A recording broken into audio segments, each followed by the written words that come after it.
Learn how to get your first 1,000 YouTube subscribers. Join our Patreon page now. Link in the description.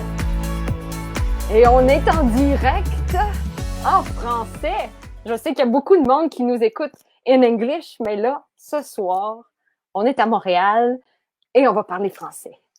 Et bien, avant d'aller dans l'entrevue, tout le monde, merci d'être là. Vous pouvez écrire toujours, j'adore dans le chat voir les mots, de où vous venez, de où vous êtes. On est écouté, bien là, en ce moment en France, il est tard, mais où vous êtes, au Québec ou ailleurs.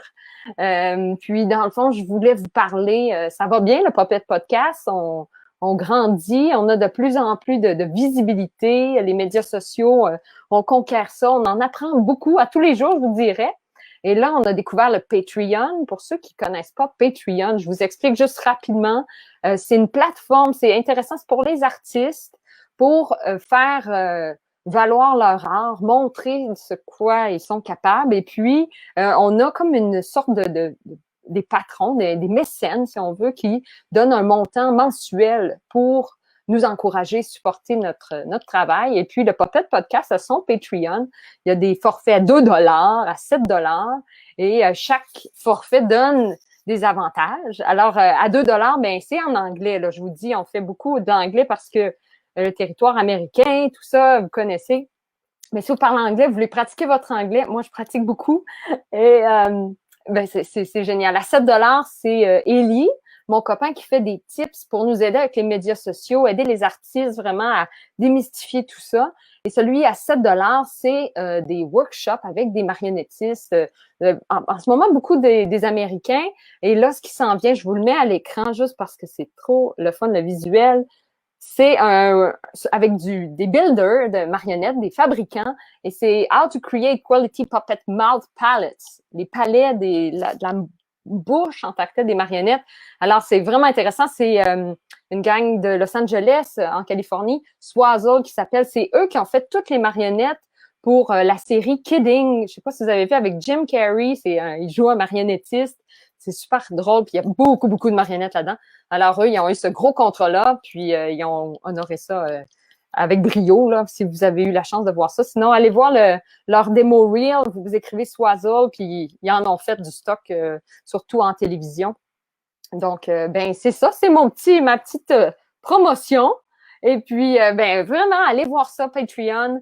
Et ben vous connaissez la suite, le YouTube channel, et partagez cette belle entrevue qu'on va avoir ce soir avec Louise Lapointe, mesdames et messieurs. Je vais l'amener dans l'écran parce que je sais qu'elle se brûle d'impatience de faire de la télé en direct. Louise!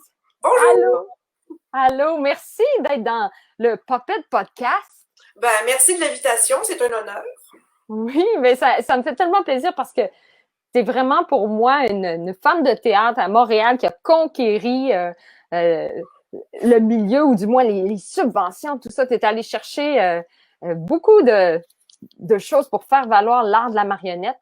Et j'aimerais ça que peut-être tu te présentes. J'aime ça entendre le marionnettiste, la personne se présenter, dire justement ton parcours jusqu'à maintenant avec l'art de la marionnette. D'accord. Bonjour. Ben alors moi, je m'appelle Louise Lapointe et puis j'ai fondé Castelier il y a 15 ans, en 2005. Et puis Castelier, c'est un diffuseur spécialisé en théâtre voué aux arts de la marionnette.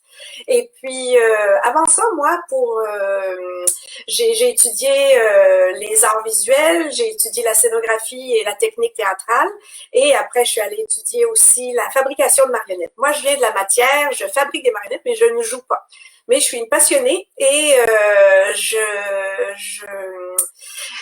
je suis enchantée avec des amis d'avoir pu, il y a 15 ans, mettre sur pied Castelier. On répondait vraiment à un besoin du milieu pour la diffusion spécialisée en marionnette à Montréal parce qu'il y avait beaucoup, et il y en a toujours, de compagnies qui travaillent avec la marionnette, beaucoup d'artistes qui s'y intéressent aussi.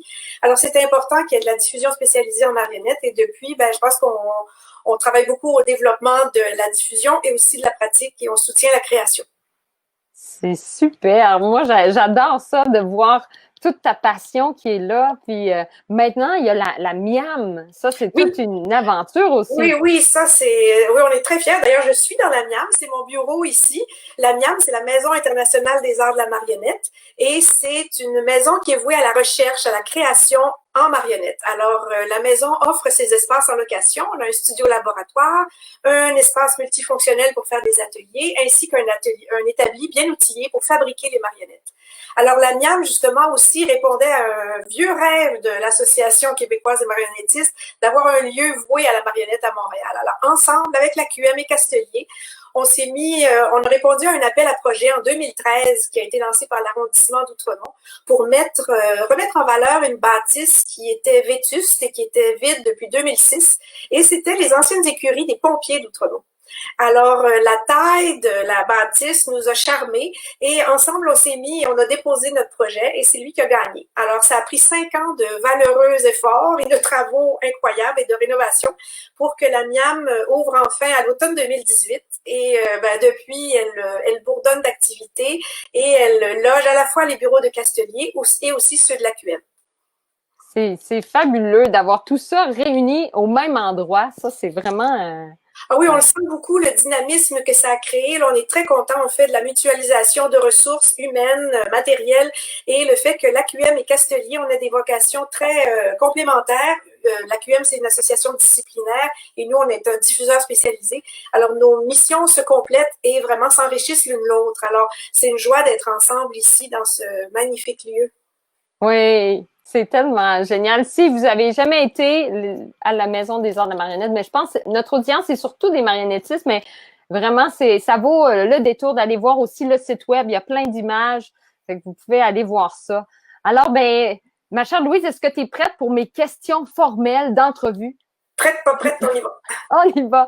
Moi, j'aime bien poser la question, pourquoi l'art de la marionnette? Qu'est-ce qui fait que l'art de la marionnette, c'est un art que tu chéris?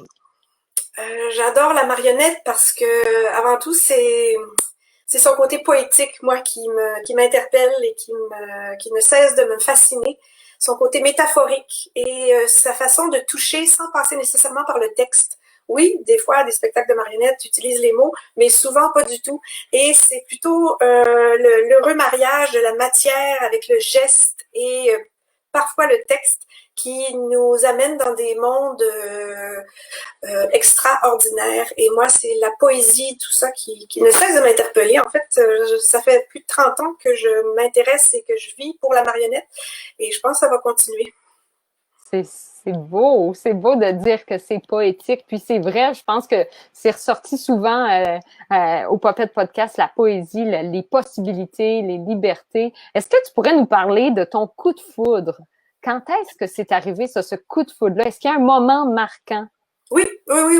En fait, moi, comme je le disais tout à l'heure, j'ai fait une formation en art visuel à l'université, j'ai fait un baccalauréat en art visuel et je voulais continuer à étudier, mais je voulais pas aller faire une maîtrise. Alors, j'ai dit, je vais plutôt aller vers les arts appliqués, et je suis allée étudier la scénographie et la technique théâtrale à Toronto, à l'école Ryerson Polytechnical Institute. À ce moment-là, maintenant, c'est l'université Ryerson. Et quand j'étais là-bas en deuxième année, j'ai été assignée comme régisseur sur le spectacle des élèves de deuxième année. Et le metteur en scène, ça a été Félix Mirpt qui est venu monter le spectacle avec eux.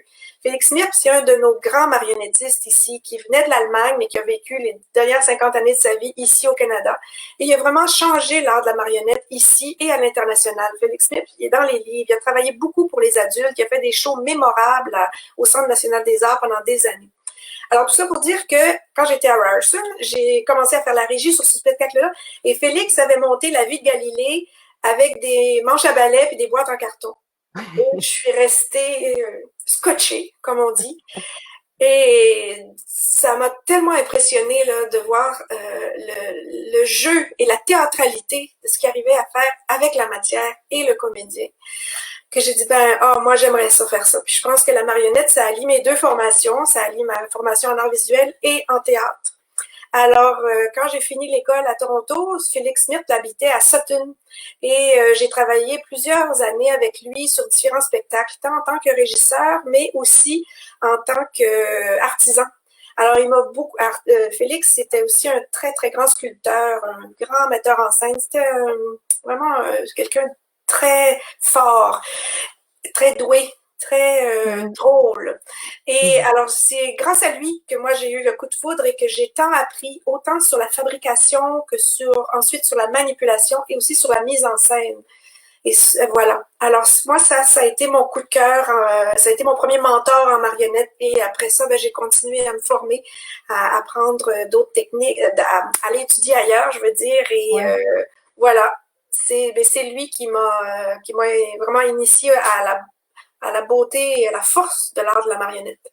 C'est bon. Tu parles de mentor. Moi, j'aime ça, l'idée Ah oui. de voir toutes sortes de parcours. Et justement, la question suivante, c'est ça. C'est pour toi, dans ton opinion à toi, c'est quoi le meilleur parcours pour devenir marionnettiste? Ben, en fait, il faut qu'il soit varié, je pense, le parcours. Mais une des excellentes façons d'apprendre, c'est quand on a la chance d'être un apprenti dans un atelier, comme ce que j'avais fait auprès de Félix dans son atelier à Sutton. C'est là, on apprend des choses autant dans les façons de faire, dans les petits trucs qu'on dit pas, mais qu'on voit. Ah, tu sais, c'est comme ça qu'il fait ça, etc. Alors, c'est une excellente façon d'apprendre, je trouve, les secrets du métier parce que c'est dans l'atelier, c'est la tanor, c'est là que ça se passe. Puis, ben, aussi, je valorise beaucoup la formation universitaire, comme le nouveau DESS à l'UQAM, ben, il est plus si nouveau depuis 2007, mais ça fait une différence énorme parce que c'est une grande richesse, l'art de la marionnette, dans toutes les cultures, toutes les traditions, et toutes les nouvelles technologies. C'est vraiment une forme d'art qui s'apprend et qui s'apprivoise. Alors, je valorise beaucoup, beaucoup l'apprentissage universitaire ou plus théorique aussi ou scolaire. Et bien, puis je pense qu'il faut jamais arrêter d'apprendre. Alors, je pense que c'est fantastique ce que fait l'AQM d'offrir des stages de formation professionnelle année après année sur tous les différents domaines des arts de la marionnette. Alors, je pense que même on peut être un senior ou un débutant, il y a toujours place à se renouveler ou à apprendre quelque chose de nouveau. Alors, je pense que le parcours d'apprentissage, il n'y en a pas un, il est varié. Puis je pense que si on touche à plusieurs, ben c'est encore plus riche. Et si je peux, moi, par exemple, j'ai eu le bonheur de faire un apprentissage dans un atelier, mais j'ai aussi eu la chance d'aller étudier à l'école de Charleville-Mézières en France pendant une année. C'était une année spéciale qu'ils ont fait juste une fois en 91-92. C'était une année spécialisée sur les techniques de fabrication. Alors, on était un petit groupe de personnes de partout dans le monde et on étudiait pendant 10 mois les différentes techniques, la gaine, le fil, la tringle, l'ombre. Et ça a été pour moi aussi un moment très marquant dans ma vie professionnelle parce que ça m'a ouvert sur la scène internationale. Et voilà, quand je suis revenue, je me suis dit, ben, il faut que je m'implique dans l'Association québécoise des marionnettistes et c'est comme ça que mon parcours a commencé ici à travailler pour le milieu. C'est super. Puis c'est beau de voir justement que c'est pas linéaire comme parcours, justement, comme tu l'as si bien dit. Non, il faut attraper les occasions qui se présentent, ouais. Et est-ce que toi, avec tout ce chemin-là, ta propre définition? Tu sais, quand quelqu'un te demande c'est quoi une marionnette? Ton dictionnaire intérieur, qu'est-ce qu'il dit? Ben, j'ai beaucoup écouté les différents podcasts que tu fais si savamment. Merci, c'est intéressant. Et ben ma définition recoupe celle de plusieurs. En fait, c'est une marionnette, c'est une matière inanimée qui prend vie. Qu'elle soit de forme humaine, de forme animale, que ce soit un objet, seulement une simple matière, comme si on pense à la fameuse symphonie fantastique de Basil Twist, là, c'est une abstraction extraordinaire, mais ce sont des marionnettes. Alors, c'est toute matière inanimée qui prend vie grâce à l'intervention humaine. Ouais, c'est bon. Puis, dans le fond, t'as parlé de scène internationale, t'en as vu beaucoup. Moi, je me questionne toujours sur, est-ce qu'on est sur une pente ascendante? Est-ce que c'est une ascension en ce moment, la marionnette? Est-ce que c'est moins populaire? Comment tu vois ça, la popularité de ce médium-là? Ben, je crois qu'on est en véritable ascension en ce moment. La marionnette, au cours des âges, c'est vieux comme le monde. Hein. La marionnette, j'aime à dire que c'est la plus ancienne forme de théâtre au monde. Le théâtre d'ombre sur les murs des cavernes, là, ça a initié quelque chose. Alors, la marionnette a des vagues et souvent, elle a été de tous les combats, où elle a été populaire, elle a été folklorique, elle a été engagée. Alors, elle suit l'humanité, la marionnette. C'est notre miroir, en fait. Alors, je pense qu'elle est toujours en constant développement. Et puis oui, en ce moment, depuis je dirais, plusieurs années, on sent un réel essor. Avec les nouvelles technologies aussi, c'est pas que ça tue la marionnette. Au contraire, il y a une espèce d'amalgame qui se fait et il y a des recherches qui se font avec les techniques traditionnelles mêlées aux techniques, les nouveaux médias. Et c'est fascinant. Alors non, je pense qu'il y a un réel engouement pour la marionnette en ce moment et ça va continuer. Je pense aussi. Ouais. Ben, on est dans un monde de l'image aussi, alors tout ce qui passe par le théâtre visuel, etc., ouais. Ça prend beaucoup la cote en ce moment. Et on sent aussi beaucoup un regain pour le théâtre d'ombre, ce qui est fascinant. Alors, oui, la marionnette est là, est en pleine forme. On monte, c'est oui, bon. Plusieurs disaient que ici, ou même dans le monde là, occidental, la marionnette est là où était le cirque il y a 20 ans. Wow, c'est vraiment bien. C'est une belle analogie de comparer ça. Je pense que. Oui, ouais. oui. Je pense que oui. On est moins dans le spectaculaire que le cirque, mais il y a un engouement comparable. Oui.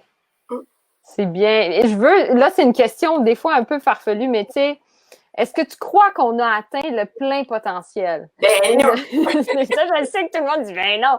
Mais pour toi, est-ce que tu sens qu'il y a vraiment beaucoup de place à beaucoup d'amélioration? Comment tu vois ça? Ben, sans que ce soit de l'amélioration, il y a toujours de la place pour la création. Et oui. La marionnette est une forme d'art si riche, si complexe, justement, qui utilise la matière, le son, le mouvement, le texte parfois. Que les combinaisons sont infinies. Alors, tant qu'on aura quelque chose à dire, on va utiliser la marionnette. Alors, non, elle n'attendra pas son apogée, je pense pas. Au contraire, les formes animées vont toujours être près de nous. Et non, c'est sûr que c'est une forme d'art qui est encore en plein développement. Et voilà, oui. C'est comme l'art, c'est vraiment une forme d'art à part entière. Castelli, on travaille beaucoup à défendre ça. On appelle les arts de la marionnette. On a lancé l'idée il y a quelques années que les arts de la marionnette sont le 11e art. Parce que souvent, on se faisait dire, parce que Castellion, on travaille aussi, on présente beaucoup de spectacles pour adultes et pour enfants. Puis les gens disent souvent, ah oui, c'est pour adultes aussi. Puis on dit bien oui, entre autres, comme la BD. La BD, il y a des BD, tout le monde sait maintenant. Alors, les gens, ah oui, la comparaison est efficace, ils comprennent bien. Ouais. Et puis, la BD est reconnue depuis quelques années comme le 9e art officiellement. Alors, quand ça a été le 11e anniversaire de Castellier, on s'est dit, tiens, on va lancer l'idée ici et à l'international. Et puis, ça commence à faire son chemin. Il n'y a pas un formulaire à remplir pour devenir le 11e art, mais on a lancé l'idée. Alors, c'est toujours aussi avec l'idée que c'est une forme d'art à part entière. C'est tellement le fun. Puis c'est drôle parce que Anne, la Lancette, a cité ça justement au podcast. Mais je me dis que peut-être qu'on pourrait aller conquérir le Wikipédia, puis aller le mettre, puis ça deviendrait une vérité. Ça s'en vient. Ça s'en vient. Est-ce que tu as un grand but, toi, en tant que fabricante ou en tant que justement productrice de festivals internationaux? Est-ce que tu as quelque chose dans le futur que tu envisages? Oui, j'envisage que le développement se poursuive, que la profession se consolide, que le Castellier se pérennise. Je trouve que c'est des grands... Tu sais, il y a eu un beau développement là, depuis 15-20 ans et je veux que ça se poursuive dans ce sens-là. Je vais encore mettre l'épaule à la roue quelque temps, mais j'avoue que là, je commence à penser à passer. Je suis rendue là. Mais pas demain, là, mais dans... Non. Il faut commencer à travailler avec ça. Et, alors, ce que je souhaite, c'est que justement que la profession continue de se développer et qu'il y ait une reconnaissance, une meilleure reconnaissance des arts de la marionnette. Parce que la marionnette subit encore les contre-coups c'est seulement une forme d'art pour les jeunes, c'est seulement pour les petits, alors que oui, il y a des magnifiques spectacles pour les jeunes, on le sait, mais il y en a aussi pour les adultes. Alors ça, c'est encore une sensibilisation à faire auprès de la population, tant ici qu'à l'étranger. Alors je souhaite justement que les arts de la marionnette jouissent d'une plus grande reconnaissance et en tant qu'art. Oui. C'est tellement un beau but, tu sais, de continuer à travailler vers ça. Moi, j'achète. Ben, merci, mais c'est une passion. Alors, puis je pense qu'il y a beaucoup d'appelés en ce moment, alors c'est merveilleux. Puis, ah oui, je voudrais rajouter tantôt, parce que je continue à penser aux meilleures façons d'apprendre. L'idée, c'est d'en voir. Oui. Il faut en voir beaucoup pour vous. Puis moi, ce qui m'a toujours fasciné, c'est que oui, j'en vois beaucoup, mais même les spectacles qui me plaisent parfois moins, il y a toujours quelque chose qui dit ah, quelle bonne idée, c'est une petite affaire, tout ça. Alors, plus on en voit, plus on apprend. C'est vrai. C'est comme une bonne leçon d'amener ça aussi au podcast parce que tu parles à ton monde aussi. Tu peux leur dire aussi ce que tu penses.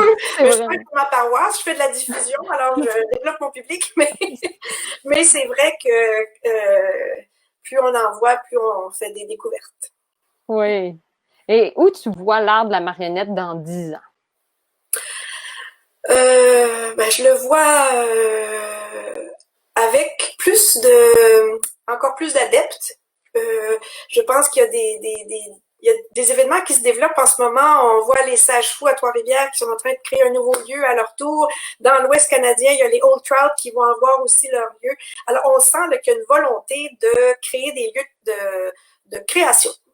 De mettre sur pied des lieux de création pour la marionnette. Alors, dans 10 ans, je souhaite justement qu'il y ait un véritable réseau de centres comme ça et puis que la marionnette réponde encore aux multiples questions qu'on se pose sur l'humanité, sur nous-mêmes, sur notre sang, notre raison d'être et notre... Voilà.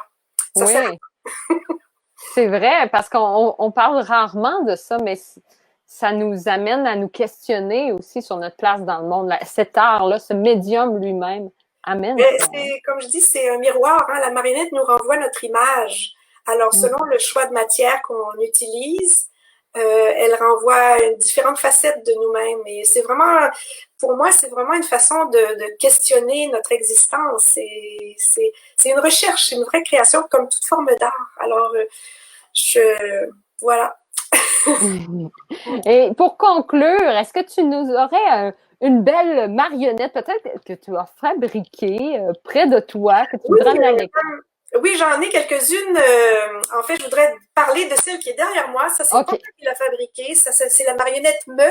C'est la marionnette des émotions qui a été développée par Castelier avec Pantonal et l'Académie de danse d'Outremont. Elle a été designée par Claude Rodrigue, une de nos grandes marionnettistes, avec l'aide de Karine Saint-Arnaud. Et c'est un projet qui a été développé pour aider les tout-petits à mieux gérer leurs émotions. Alors, on l'appelle Me, la marionnette des émotions. Alors, je voulais la montrer parce que elle est en plein développement. Alors moi, comme je dis, je fabrique, mais je ne joue pas. Mais alors voilà, c'est des exemples de marionnettes que j'ai pu faire. Oups, de l'autre côté. Je peux mettre plus grand comme ça. Une petite marionnette à fil que j'ai fait quand justement j'étais à l'école de Charleville-Mézières. Alors, elle se manipule avec des fils, mais là, je la tiens par sa tête comme ça. Elle est sculptée en bois, en tilleul. Alors, je suis fière parce que c'était un exercice à peu près à la milieu de l'année. Et je trouve que après 6 mois, ça paraissait ce qu'on avait appris dans les premiers mois. Alors voilà, je voulais vous la montrer, celle-ci. Oui. Et puis, plus récemment, j'ai travaillé longtemps au Conservatoire d'art dramatique de Montréal comme accessoiriste et technicienne de scène. Et là-bas, on avait fait un spectacle où il y avait une marionnette d'un perroquet. Alors, j'avais fabriqué celle-ci qui s'appelait Poufetta. Alors, celle-ci, elle est en papier mâché. J'agrandis. Et elle a un petit mécanisme pour ouvrir son bec. Alors, j'ai pris mon propre perroquet, Cocotte, comme modèle. Mais voilà. Alors, je voulais dire que même en carton, on peut arriver à faire des choses... Oui, elle a l'air solide, elle a l'air vraiment... Oui, moi j'adore le papier mâché. C'est une de mes matières fétiches parce que c'est très solide, c'est écologique et on peut en faire partout dans le monde. Oui, c'est bon. Alors tout le monde a votre papier mâché. Je tiens à dire, là je me vois, mais le masque qui est derrière moi, oui. c'est justement un masque que Félix Smith a fabriqué pour le spectacle Antigone qui avait monté à l'Université Concordia, mon Dieu, ça fait plus de 30 ans. Mais c'est un bel exemple de son travail et j'étais contente de pouvoir le garder. Oui, puis de l'avoir ici dans ton bureau, c'est comme si tu as un rappel de ton mentor. Oui, oui. Puis on essaie que la miam vive comme ça, c'est une maison, hein. Puis partout, là, elle commence à se peupler de petits souvenirs de différents êtres, comme celui que vous voyez derrière moi, c'est Moïse. Je ne sais pas si vous vous souvenez du spectacle The Table qu'on avait accueilli au festival en 2016, je crois. Et c'est un spectacle fantastique d'Angleterre et j'ai eu le bonheur, le privilège de conserver la tête du fameux Moïse, une des têtes du fameux Moïse. Oui, je rappelle. Que tous ces souvenirs-là demeurent à la Miam parce que c'est ça qui va faire sa richesse aussi au fil des ans. Ben oui, parce que c'est, comme tu dis, une maison. Fait qu'une maison, ça porte son monde, ses souvenirs, c'est beau. Oui. C'est génial. Alors, le futur, parce que là, on est dans une situation particulière, mais Louise, toi, le futur de la marionnette, c'est positif, hein? Oui, absolument. Je pense que c'est plus que jamais essentiel de retourner à la matière. Oui, on peut faire de l'animation 3D, on peut faire de la manipulation virtuelle, mais de revenir à la matière et au modelage, à la sculpture et ensuite au bisounage, à des articulations. C'est un réel plaisir qui montre beaucoup la finesse de l'esprit humain et l'inventivité. Alors, je trouve que dans nos mondes d'écran actuels, il faut pas lâcher du tout le travail sur la matière parce que c'est majeur. Qu'est-ce que ça nous apprend encore une fois sur nous? Oui. Et puis, si les gens veulent voir plus de ton travail, de ce que tu diriges, où est-ce que tu les diriges, mettons, sur le numérique? Beaucoup de mon énergie des dernières années est allée à Castelier et va toujours. Alors, je recommande aux gens d'aller voir sur le site de castelier.ca. Alors, on a des exemples de la saison dernière, de toutes les dernières saisons, des derniers festivals. Et bientôt apparaîtra la saison prochaine. Mais en raison de la COVID, vraiment, on a dû tricoter aussi vite que... Ouais. Alors, Castelier, on va quand même continuer à faire un petit peu de diffusion cet automne dans les règles de l'art et de la distanciation. Et on va aussi beaucoup mettre l'accent sur la création. Alors, à la Miam, on va essayer de rendre les ateliers, pas essayer de rendre, mais on va accueillir beaucoup d'artistes et d'artisans qui ont besoin des espaces pour venir travailler sur leur spectacle qui un jour sera diffusé. Alors, en attendant une diffusion à grande échelle, on va travailler, on va vraiment miser sur soutenir la création. Voilà. Oui, une période d'incubation, de création avant de lâcher tout le monde, là.